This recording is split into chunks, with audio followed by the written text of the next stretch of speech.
Cariño, ¿estás segura de que no quieres desayunar? Tengo que irme.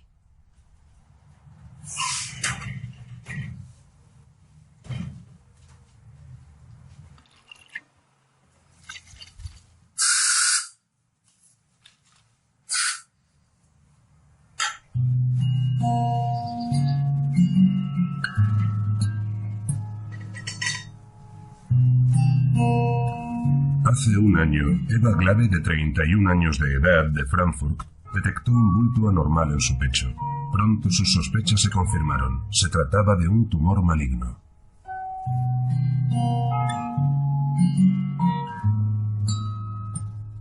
Lo primero que hicieron fue amputarme el pecho. Luego fui a quimioterapia 6 veces. Me dieron radioterapia durante 6 semanas y me administraron anticuerpos 18 veces. Espero que todo haya terminado y no tener que volver a pasar por ello nunca más. ¿Qué tal ha tolerado hoy las infusiones? Bastante bien de momento. ¿Dijo usted que hay una alteración quística en su pecho derecho? También sí. ¿En el pecho derecho? Sí. ¿Y el tumor estaba en el izquierdo? ¿Dónde exactamente? Sí, aquí arriba. Es muy importante que sepa qué desodorantes puede utilizar. Yo me fijaría en los aditivos que contienen y, sobre todo, que no tengan aluminio. ¿Aluminio? Sí, exacto. Yo no correría ningún riesgo. Muy bien.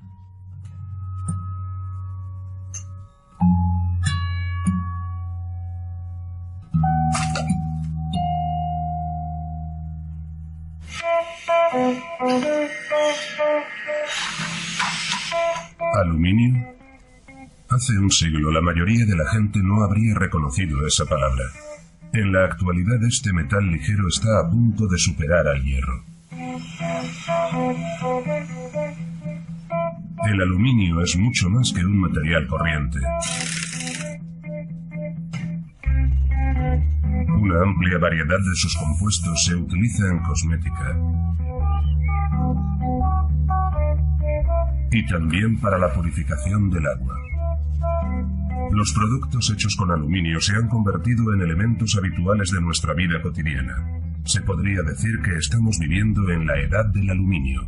Y Werner Jaeger es uno de sus profetas. Es el director del Departamento de Investigación y Desarrollo de Hydro Building Systems en la empresa de aluminio más grande de Europa, Norsk Hydro. El aluminio como tal es un material muy atractivo e interesante porque gracias a las propiedades que tiene te ofrece un montón de posibilidades. Te permite realmente desarrollar una idea desde el principio hasta el final. A ese concepto nosotros lo llamamos de la cuna a la cuna. Todo es posible con un solo material. Su amplitud de posibilidades, la multitud de aplicaciones que tiene es fascinante. Y ese es el motivo por el que yo me dedico al aluminio. Achtung und Schuss.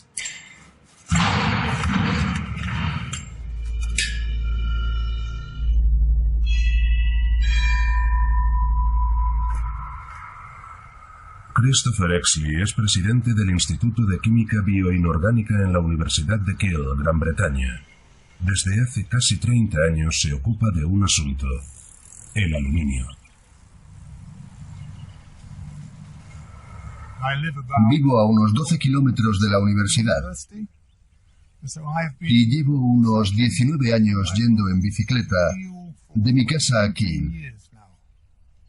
Ha sido un largo viaje, casi equivalente a, más de 2 vueltas a la Tierra en bicicleta para poder venir a Kiel y llevar a cabo mis investigaciones sobre el aluminio. A principios de la década de 1980, el tema medioambiental por definición era la lluvia ácida. El agua no suele contener aluminio. Christopher Exley descubrió que el ácido que contenía el agua de lluvia absorbía pequeñas partículas de aluminio del suelo, pero era suficiente para matar peces. Los resultados revelaron que los iones de aluminio atacaban las branquias de los peces y perturbaban sus funciones. Los peces se asfixiaban.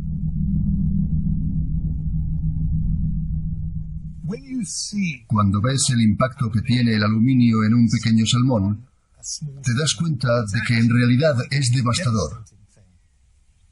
Ves el sufrimiento. Fue ese tipo de observaciones lo que me hizo decidirme a trabajar en el aluminio per se, no simplemente en el aluminio en los peces, para averiguar cuál es el impacto del aluminio en todos los seres vivos y principalmente en los seres humanos.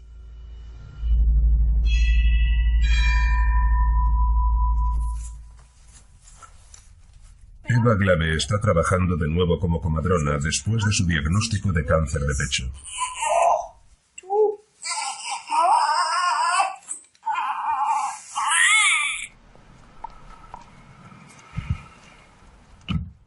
Durante 7 años seguidos trabajé en turnos de guardia. Tuve que cumplir mis 10 horas de trabajo diarias y a menudo trabajar 20 horas seguidas. Los partos suelen producirse de noche hasta la mañana siguiente y así sucesivamente. Todo el tiempo que fuera necesario y luego de nuevo las visitas a domicilio. Por lo tanto, yo diría que sudaba mucho y siempre llevaba desodorante en el bolsillo. Unos 11 botes, porque siempre llevo uno en mi bolsa de deportes, por supuesto, uno en mi maletín de comadrona, en mi bolso de mano, en casa de mi novio, otro para cualquier contingencia y otro en el coche para emergencias.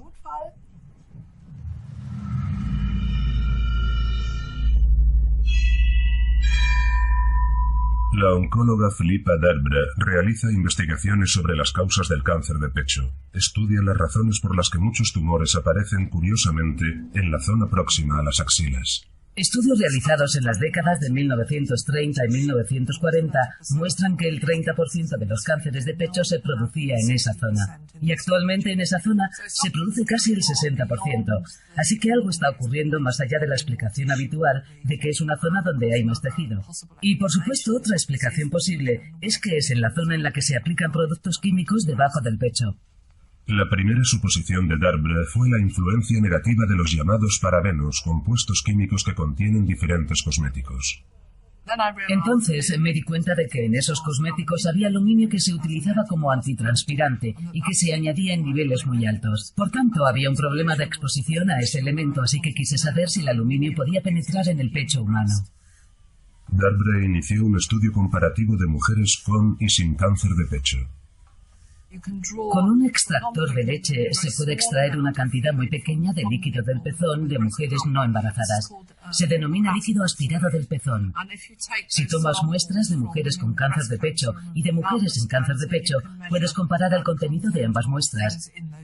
Y en los líquidos aspirados del pezón de mujeres con cáncer de pecho encontramos niveles más altos de aluminio.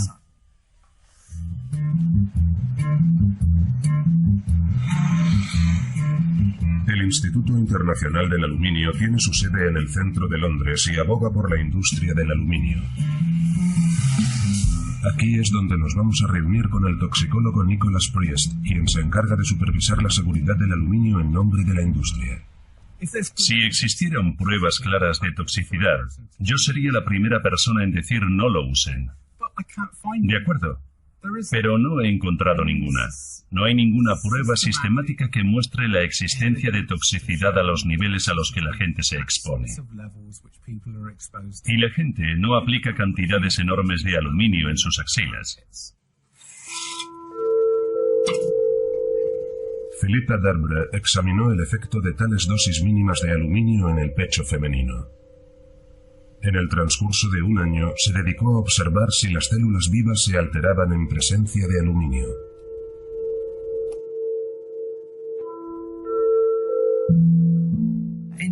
En efecto, si tomamos células epiteliales mamarias normales, formarán colonias en cultivos en suspensión. Y en presencia de aluminio pueden formar lo que podríamos llamar pequeños tumores en suspensión.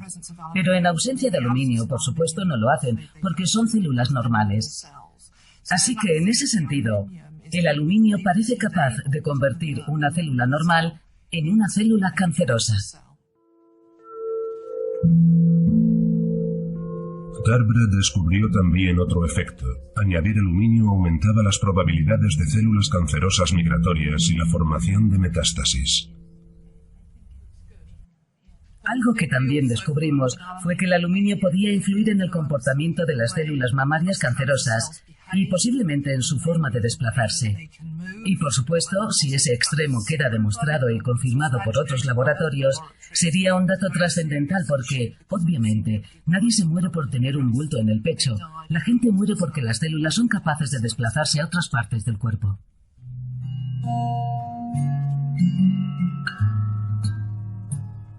Yo siempre vi la quimioterapia como un amigo. Era plenamente consciente de que se trata de un veneno muy pernicioso y de que con él estaba haciendo mucho daño a mi cuerpo. Pero siempre intenté decirme a mí misma, oh, vamos, puedes hacerlo. Lo más duro era la posibilidad de metástasis en el hígado. Imaginar el final de mi vida era, de alguna manera...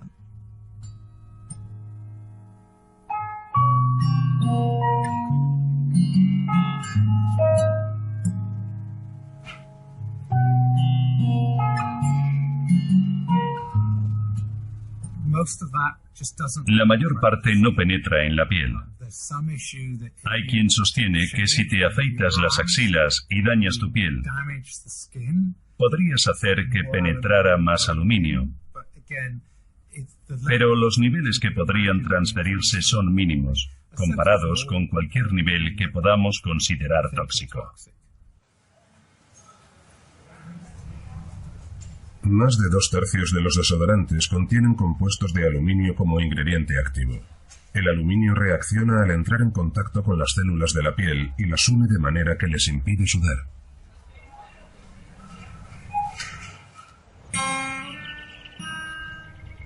El aluminio es el metal más común en la corteza terrestre, 2 veces más común que el hierro.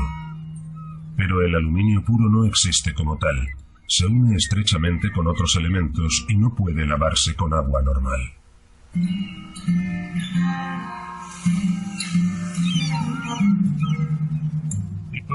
El suelo que hay bajo nuestros pies está compuesto principalmente de aluminio, silicio y oxígeno.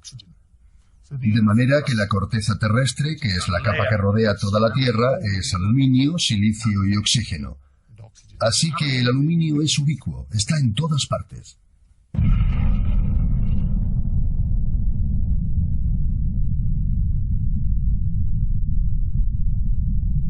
Una mina de pizarra.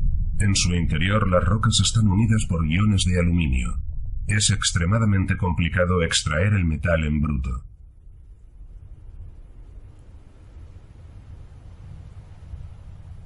La bauxita es el único mineral que contiene un tipo de aluminio que hace su extracción económicamente viable. Werner Jager, director de una empresa de aluminio, se dirige a Porto Trombetas, en Brasil, donde su compañía está vinculada a una de las minas de bauxita más grandes del mundo. Aquí, en medio de la selva virgen, a cientos de kilómetros de cualquier ciudad, se ha montado un enclave minero con más de 6.000 trabajadores. Sin la invitación de la empresa no se permite siquiera salir del aeropuerto.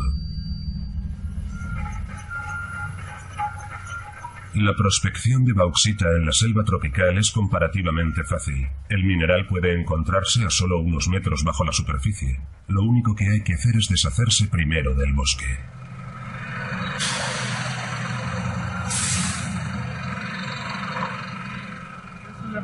Hola, Manuel. Me alegro de verte. ¿Cómo va todo? Tenemos aquí una gran excavación. ¿Cuánto tiempo se tarda en vaciar esta zona? Unos 2 turnos. Así que en 48 horas estará hecho.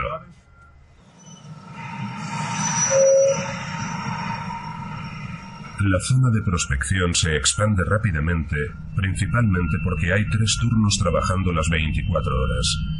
Anteriormente las minas estaban situadas en torno a los asentamientos de los trabajadores. Actualmente hay que conducir alrededor de 1 hora para llegar a la región minera. Porto Trombetas es una de las minas de bauxita más rentables del mundo.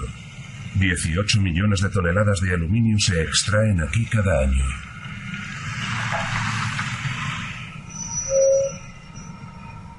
Y cada año se tala una superficie equivalente a 250 campos de fútbol de selva virgen con gran variedad de especies.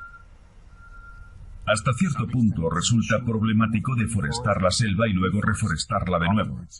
Pero por otro lado, obtienes una bauxita de alta calidad, que es indudablemente mucho más valiosa que la bauxita de baja calidad que obtienes en otros enclaves.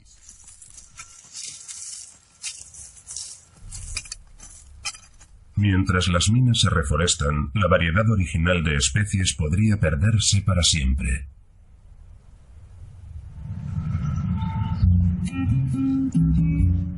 Casi a diario, cargueros llenos de bauxita zarpan desde el puerto. Un solo barco transporta 70.000 toneladas, más de 3.000 camiones de carga. Navega a lo largo del río Amazonas hacia el Océano Atlántico, donde la bauxita pasa a la siguiente fase de procesamiento.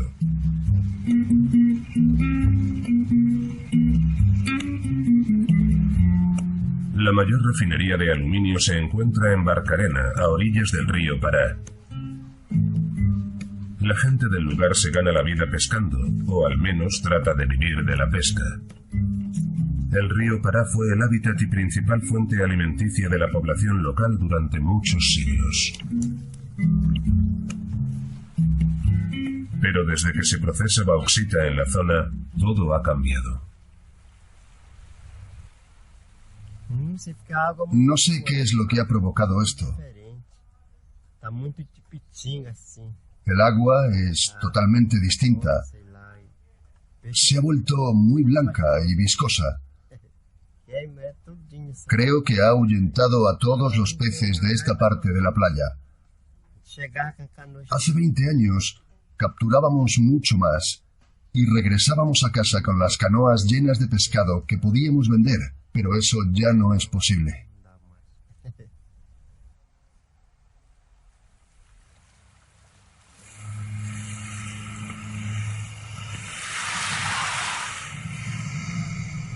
Esta es mi empresa. Es la planta de aluminio más grande del mundo.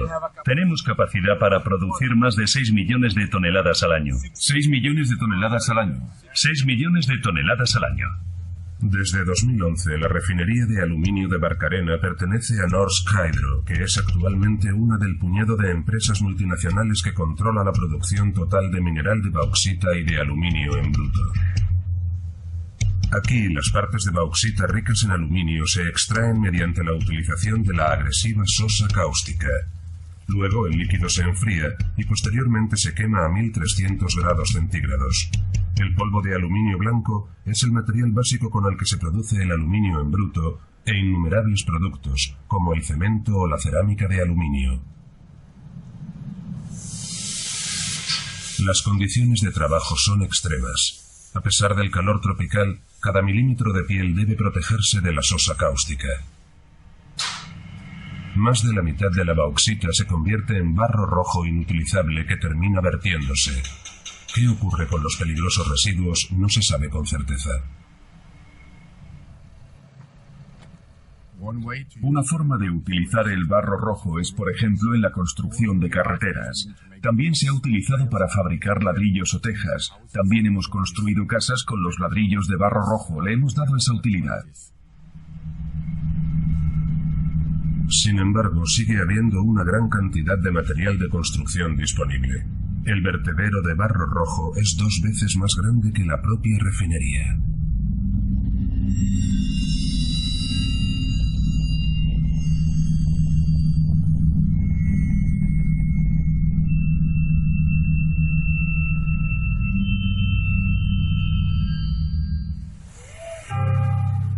En 2010, durante un accidente en una fábrica de aluminio en Hungría, se liberó una gran cantidad de barro rojo, dando lugar a uno de los mayores desastres medioambientales de Europa.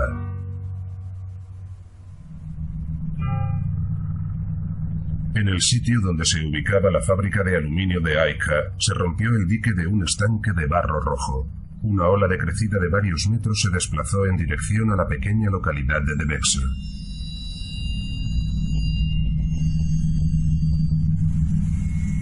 Casi nadie en la zona sabía que el líquido rojo no era agua, sino sosa cáustica. Istvan Benko, de la televisión local, cogió de inmediato su cámara cuando se produjo el desastre.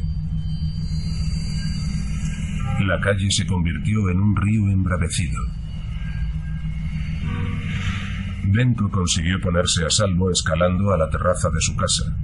Cuando llegó al baño, se dio cuenta de que lo que estaba inundando las calles no era barro normal. Sus calcetines se habían disuelto en el líquido. Un vecino tropezó y cayó de bruces en el barro rojo. Los bomberos se llevaron a los dos al hospital.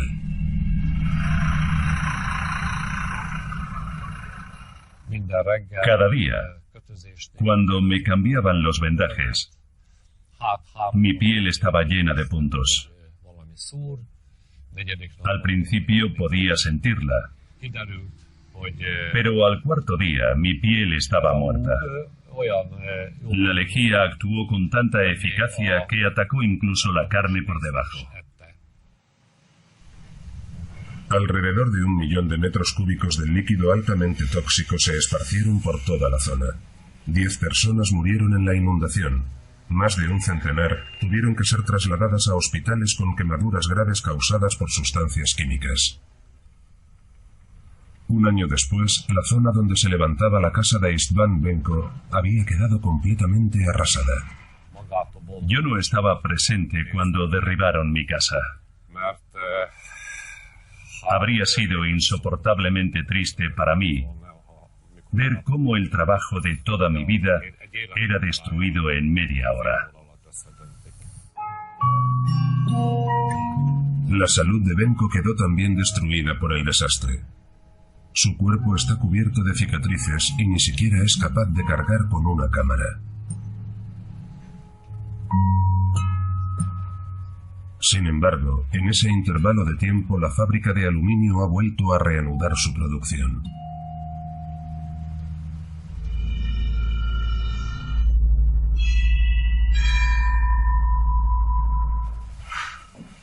En la Universidad de Viena, un equipo de científicos realiza investigaciones sobre la causa de las alergias. Para probar nuevas terapias necesitan a alguien que esté enfermo. Se sabe desde hace mucho tiempo que inyectar hidróxido de aluminio en el cuerpo puede desencadenar cualquier tipo de alergia, por ejemplo en animales.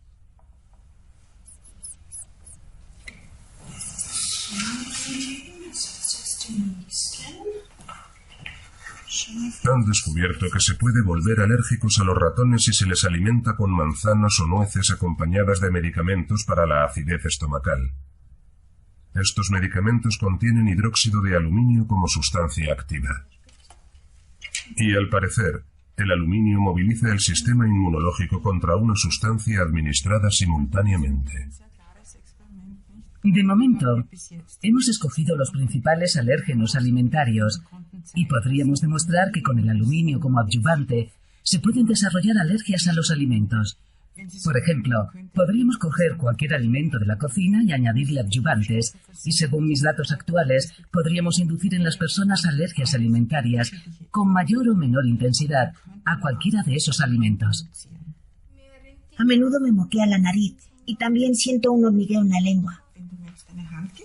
Los estudios demuestran que los niños son más propensos a sufrir alergias si sus madres estuvieron tomando medicamentos durante el embarazo que contenían aluminio.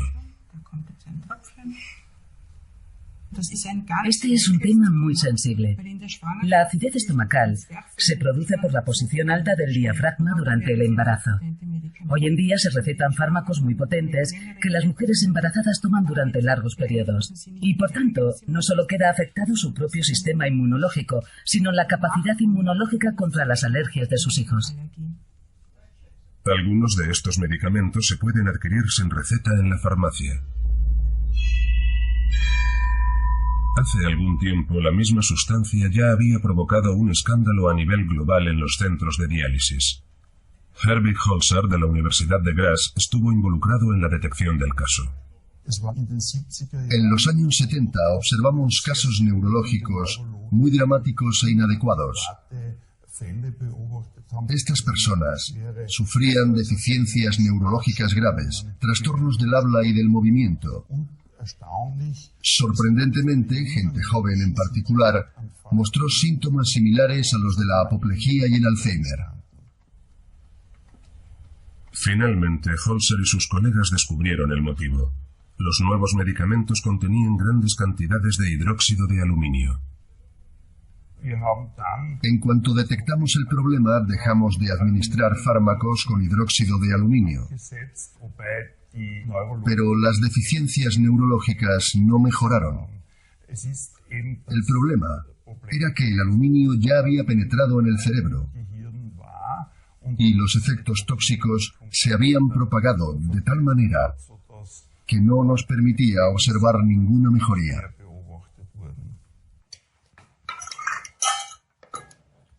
Durante los últimos años, Gunther Parroll ha experimentado pérdidas de conciencia inexplicables cada vez con mayor frecuencia. Al principio, su mujer, Graciela, creyó que se trataba de agotamiento o depresión. Finalmente, Gunther tuvo que dejar su trabajo. No, esos no. Esas eran las puntas que habíamos cortado al principio. Ah, ya, lo siento. Vamos a tirarlas otra vez. Todo comenzó un día mientras conducía mi coche. No, mi bicicleta. Iba conduciéndola por la acera. Me di cuenta de que marchaba de forma incorrecta. No estaba conduciendo como era debido. Otra vez, mientras conducía mi coche, de pronto me subí a la acera y me di cuenta de que estaba haciendo algo que no era correcto. En última instancia, su neurólogo quiso despejar cualquier duda y pidió a Gunther Parroll que se sometiese al test del dibujo del reloj, una prueba estándar para diagnosticar la enfermedad de Alzheimer. ¿Ve el círculo vacío? Rellénelo, por favor. Convierta el círculo en un reloj. ¿En el círculo? ¿Tengo que dibujar algo dentro? Las 12. Empiece por ahí. Es lo más sencillo. ¿Dónde están las 12? Estoy seguro de que recuerda más o menos dónde se sitúan. ¿Arriba? Sí, y luego el resto de los números. 6, 7, 8, 9. Ahora el reloj debe mostrar una hora. Señala las 11:10. Las 11:10. Veamos. Las 11:10 debería ser así. No está bien. No encaja. ¿No? No está bien. Las 11:10 tendría que ser aquí. El reloj tiene siempre dos manecillas, una manecilla grande y otra pequeña, y señalan las 11:10. ¿Pero cómo? ¿Aquí dentro? Sí, las 11 debería... No, estos son las 11. No lo sé. Está bien, no lo sé. Vale, está bien. Pongamos esto a un lado. La situación se ha agravado mucho. Pocos días después de regresar de nuestras vacaciones, no era capaz de desenvolverse en su propio apartamento. Se quedó parado en el vestíbulo y dijo: ¿a dónde voy ahora? ¿Cómo llego al dormitorio? ¿Dónde está el baño? Gunther Parroll fue siempre una persona bastante escéptica a la hora de medicarse, a excepción de sus pastillas para la acidez. Nos conocemos desde hace 28 años y desde entonces mi marido toma estos medicamentos. Puede incluso que desde hace más tiempo, incluso antes de conocernos. Sí, hace mucho tiempo. Ni siquiera lo recuerdo. En todo caso, entre 25 y 28 años. Ni siquiera sé desde cuándo. Veamos qué dice aquí. El uso prolongado de dosis altas. Fíjate, puede dar lugar a depósitos de aluminio en los tejidos nerviosos y óseos. Esto puede provocar daños cerebrales. Mira, entre paréntesis indica incluso demencia senil y anemia. Santo cielo. En casos de insuficiencia renal y uso prolongado del medicamento, se deben comprobar regularmente los niveles de aluminio. Ya, pero ¿quién comprueba sus niveles de aluminio? Nosotros nunca lo hemos hecho. No. Nunca. Un portavoz de la Agencia Europea de Medicamentos no ve ninguna razón para tomar medidas. En el encabezamiento de la información sobre el uso del medicamento dice precisamente que el compuesto no se debe utilizar durante un largo periodo de tiempo. Si se hace un uso prolongado, se debe consultar a un médico. El uso a largo plazo sin asesoramiento médico es en realidad casi imposible, y no debemos olvidar que el farmacéutico que dispensa estos medicamentos debe informar también al paciente sobre los posibles riesgos. Nunca nos dijeron nada. No. Ni siquiera en la mejor farmacia. Sí, es cierto. Nunca nos informaron de ello.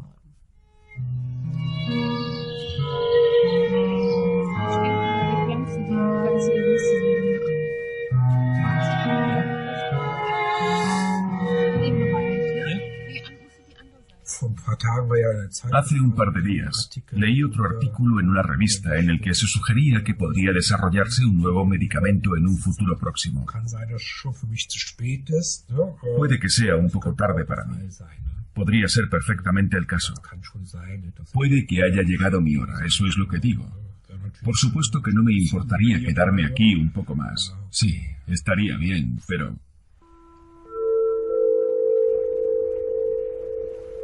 El aluminio es el único elemento abundante en nuestro planeta que no tiene utilidad en las funciones biológicas de ningún ser vivo. Se trata de un fenómeno muy anormal desde el punto de vista evolutivo, ya que uno de los principios de la naturaleza es utilizar todos los materiales disponibles en un sentido positivo. No hemos logrado identificar ni una sola propiedad del aluminio que aporte el menor beneficio a ningún sistema biológico. Es evidente que ha supuesto un enorme beneficio para la humanidad en cuanto a la ciencia de materiales y en las múltiples formas en que usamos el aluminio en la edad del aluminio. ¿Pero beneficia a algún sistema bioquímico? Y no estamos hablando solo de los seres humanos. Estamos hablando de que desde la bacteria más pequeña hasta los seres humanos no tenemos la menor evidencia de que ningún organismo use el aluminio de forma activa para obtener algún beneficio. El polvo de aluminio de Brasil ha llegado a Alemania, al puerto industrial de Neuss-Düsseldorf. Aquí entra en la última etapa del proceso de producción. Se necesita una cantidad ingente de energía eléctrica para extraer el metal de su combinación con el oxígeno.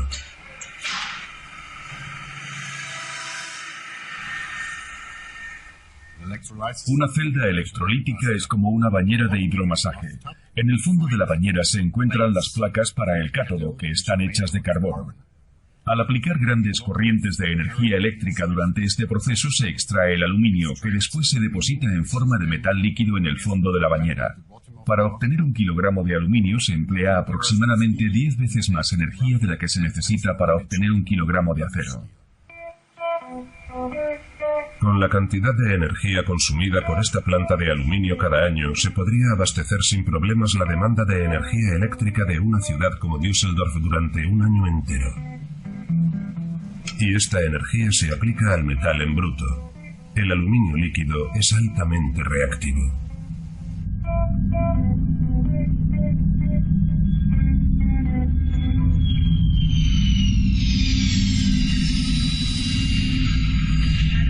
Parece que un avión se ha estrellado en el segundo edificio. Un Boeing 767 tiene un peso neto de 82,3 toneladas. De ellas, cerca de 30 toneladas son aluminio. Según este experto en metalurgia noruego, este aluminio explica por qué las Torres Gemelas se derrumbaron tan increíblemente rápido. El aluminio no es un metal peligroso en absoluto. El aluminio se convierte en peligroso cuando se funde. Simensen ha calculado que poco antes de derrumbarse las torres, el aluminio del avión se calentó a una temperatura tan elevada que llegó a licuarse. En algunas de las imágenes se puede ver cómo el aluminio fundido sale por las ventanas y cae en forma líquida. La temperatura debía ser elevadísima. Yo calculo que entre 800 y 900 grados centígrados. El metal fundido cayó por las escaleras y bajó hasta las siguientes plantas y se mezcló con el agua de los dispositivos antiincendios que sabemos que había en cada una de las habitaciones del edificio.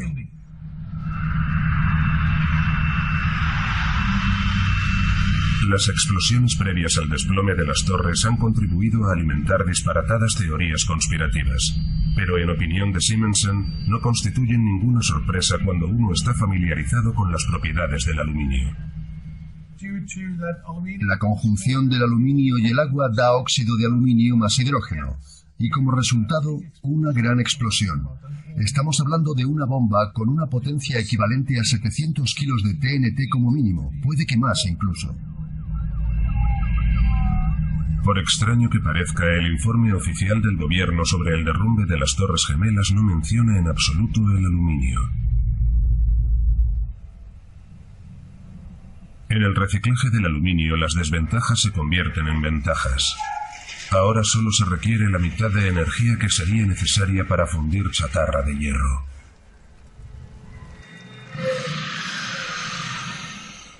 El aluminio es un metal muy valioso. Cuando se somete a reciclaje, de cada kilogramo que se recibe del distribuidor se obtiene un gran beneficio. Es lo que hace del aluminio un metal tan bueno. Tiene unas propiedades excelentes y es un material muy valioso del que se obtiene mucho dinero cuando entra en el circuito de reciclado. El valor del material original se multiplica por 5 en cada una de las fases del proceso. A partir de la bauxita, pasando por el polvo de óxido hasta la barra final de metal en la que puede transformarse cualquier chapa de aluminio en cualquiera de sus formas. Sin embargo, la fase más problemática de la producción se subcontrata cada vez más a países en vías de desarrollo.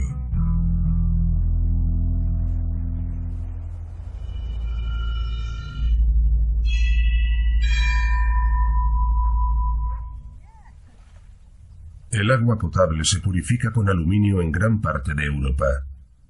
Este proceso puede a veces salir mal, tal como ocurrió en la planta potabilizadora de Camelford en 1988. Yo solía venir aquí todas las mañanas para leer la prensa matutina. Un día, paseando junto a la orilla, vi que todo el lecho del río estaba cubierto de peces muertos, y me pregunté qué diablos estaba sucediendo.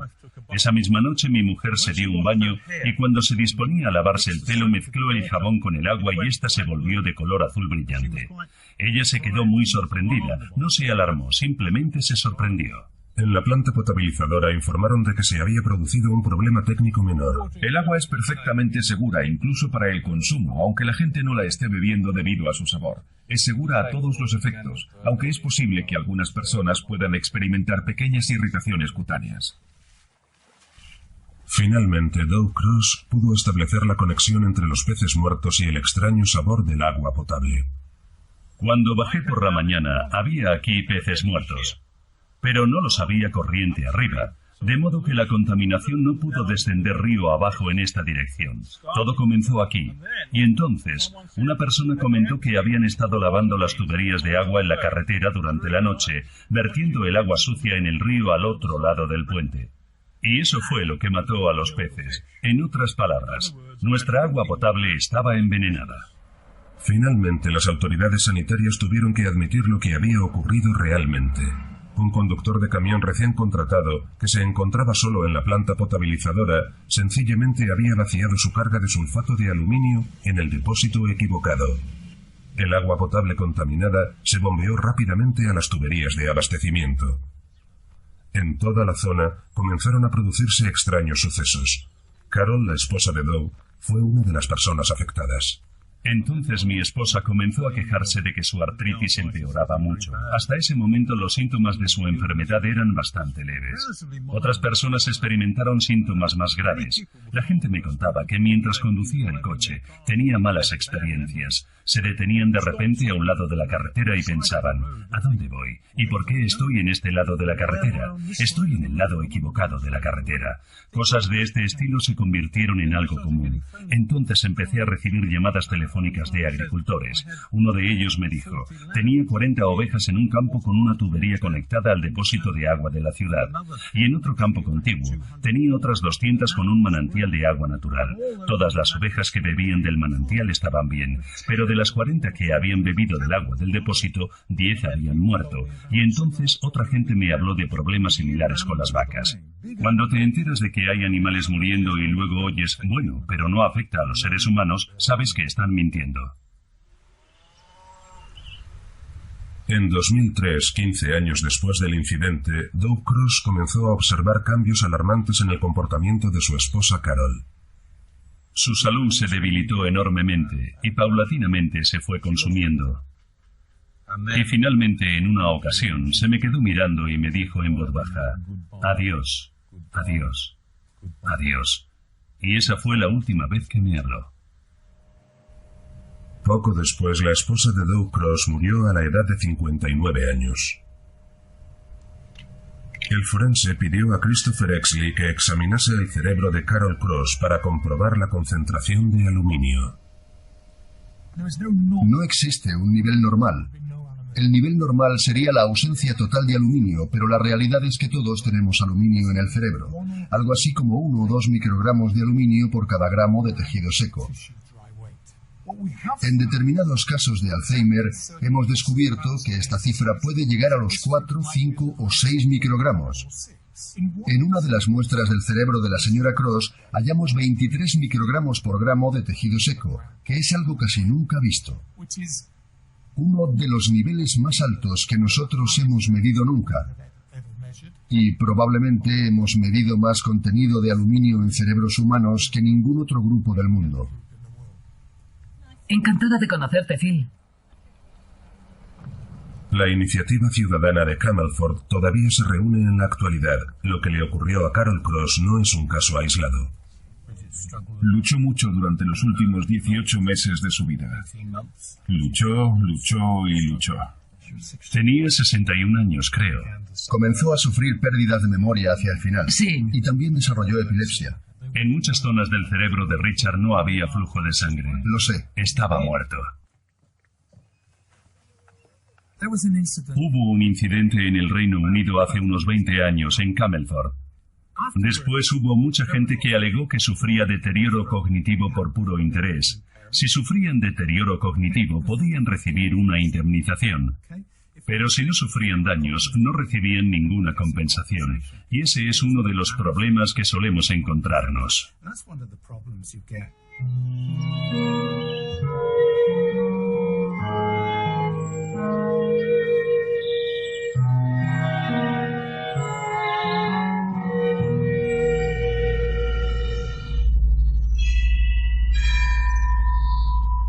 En otras muchas regiones de Europa, al igual que en Gran Bretaña, se usa aluminio para purificar el agua potable.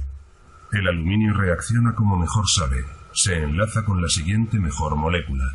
En este caso con las partículas de suciedad en el agua. Entonces se vuelven más pesadas y quedan atrapadas en el filtro o en el depósito de infiltración. Podemos usar también el cloruro de polialuminio para establecer un sistema de floculación en nuestra planta potabilizadora, donde estas partículas se vuelven a unir y decantar. Entonces se transforma en lo que denominamos agua potable y sale definitivamente limpia. Hace 3 años al dentista Gerhard Brauer se le diagnosticó la enfermedad de Alzheimer. Las tareas cotidianas más sencillas se han convertido en un reto para él y también para su compañera Birgit. Bien, ¿qué hacemos de comer este fin de semana? He mirado y todavía nos queda un poco de pesto. Sí. ¿Podemos añadir una ensalada como acompañamiento y cocinar unos tallarines? Sí, para empezar y luego... Para mañana, filetes de cordero. ¿Sabes si tendrán? ¿Sí? ¿Crees que podrás hacerlo? Te haré una lista. Encontraré el supermercado. Encontrarás el supermercado, pero ¿encontrarás los filetes de cordero? Sí, siempre que haya. Y para LOL necesitamos salchichas. Vuelve sin contratiempos. Ya veremos.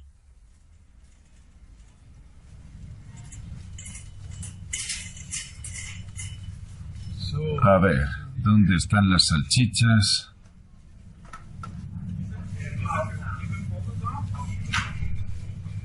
No encuentro las salchichas.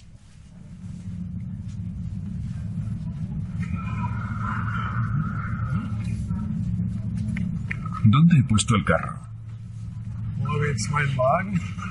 ¿Sabe alguien dónde está mi carro?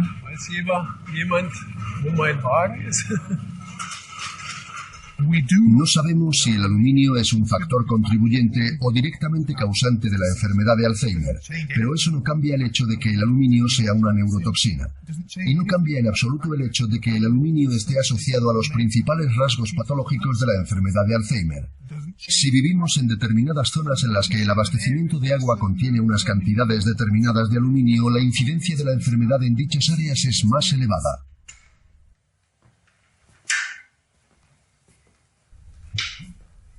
Los dentistas trabajan asiduamente con aleaciones de aluminio.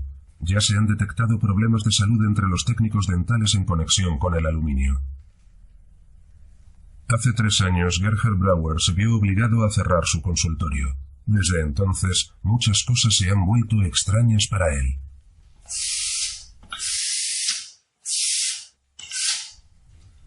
No sé qué es esto, no sé cómo funciona. Los taladros se utilizan para tratar los dientes. Estos instrumentos se usan para mejorar la visión de la cara interna y todo eso.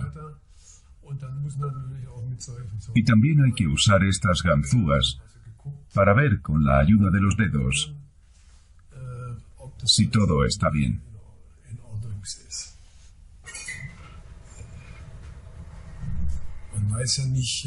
Nunca se sabe lo que puede ocurrir.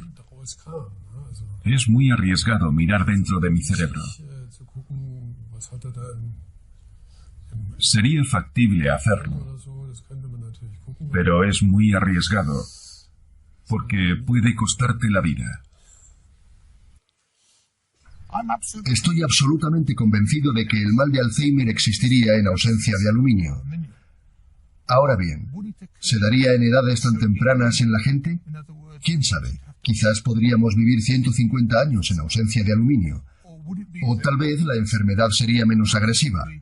Quizás sería mucho menos agresiva, no debilitaría tanto a las personas y sus vidas no serían tan precarias desde que se les diagnostica la enfermedad hasta que fallecen.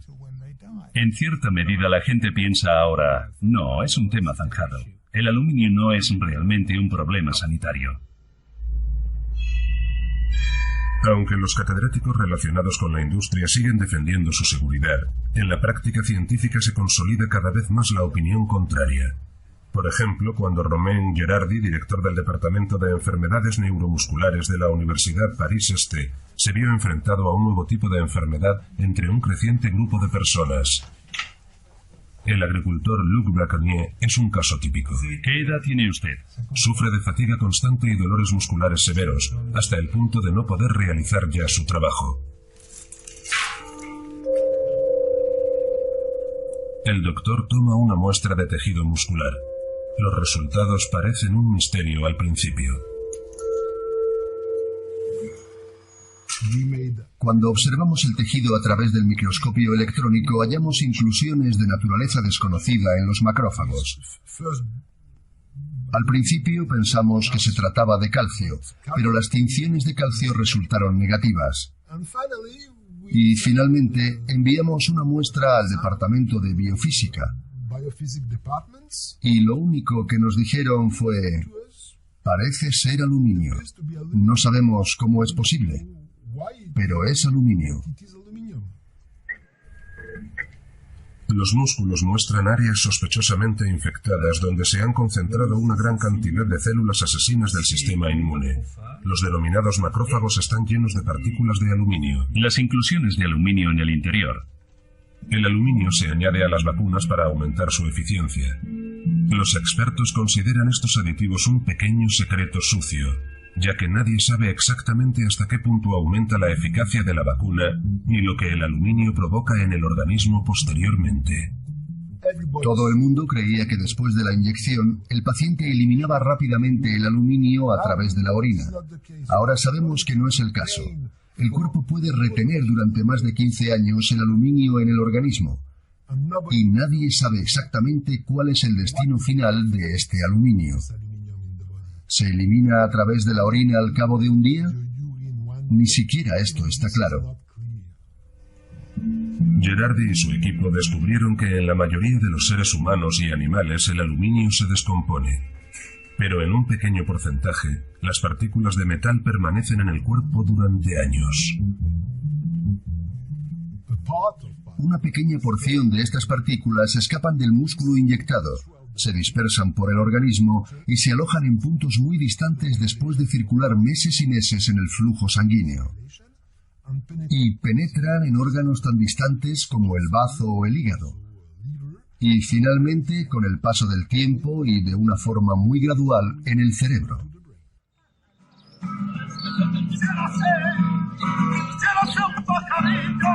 En mayo de 2012, un gran número de expertos se reunió en un Congreso Mundial sobre Enfermedades Autoinmunes celebrado en Granada, España. Por primera vez, el aluminio ocupa el centro de atención. Es el mayor congreso sobre enfermedades autoinmunes celebrado jamás. Asisten 2.300 participantes y tenemos 2 o 3 sesiones dedicadas al tema de los adyuvantes. Es una combinación de carbonato de magnesio e hidróxidos de aluminio. Puede causar fenómenos autoinmunes o enfermedades autoinmunes. Pero existen muy pocas dudas de que el aluminio es un neurotóxico que causa una serie de problemas, tales como deterioro de la memoria cognitiva y del control psicomotor. Entender cómo funciona el aluminio es la respuesta para comprender su eficacia. Las partículas minerales pueden penetrar en el cerebro usando un mecanismo de caballo de Troya.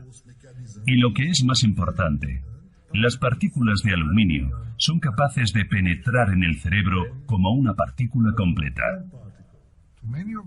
Para muchos de los que asistieron a estas sesiones, la información fue novedosa.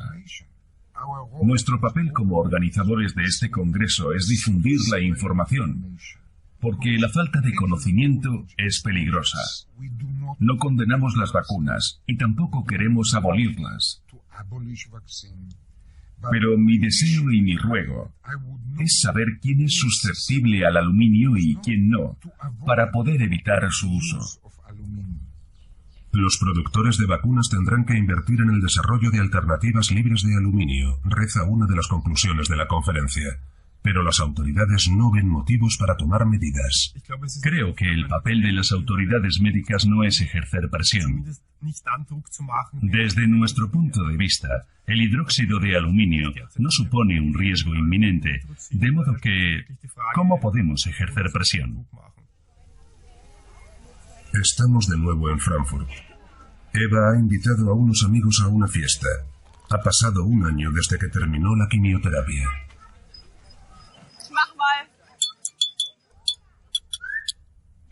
Me gustaría decir algo muy breve. Y es, muchas gracias a todos. No solo por haber venido hoy aquí, sino sobre todo por vuestro apoyo durante este último año, que ha tenido más momentos bajos que altos la mayoría de los días. Gracias simplemente por estar ahí y esto es por vosotros. ¡Salud!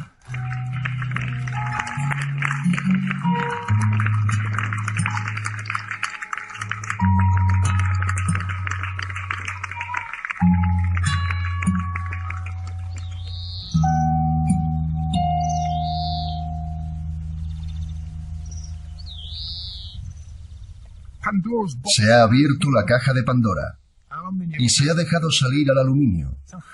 Ahora bien, ¿qué impacto va a tener esto en la vida futura de nuestro planeta? Bueno, los primeros indicios no son muy halagüeños y tenemos que intentar resolver esos problemas.